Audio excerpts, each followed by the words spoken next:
আলহামদুলিল্লাহ, ফাইনালি আমাদের খামারে আমাদের নিজস্ব কোয়েল পাখির ডিম দিয়ে আমরা বাচ্চা ফোটালাম দেশি মুরগির মাধ্যমে।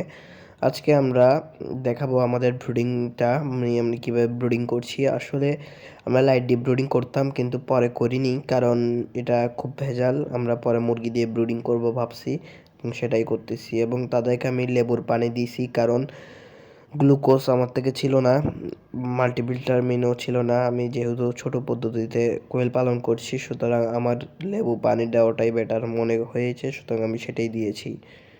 এবং দেখেন এখানে বাচ্চাগুলো কত কিউট লাগছে, মাশাআল্লাহ।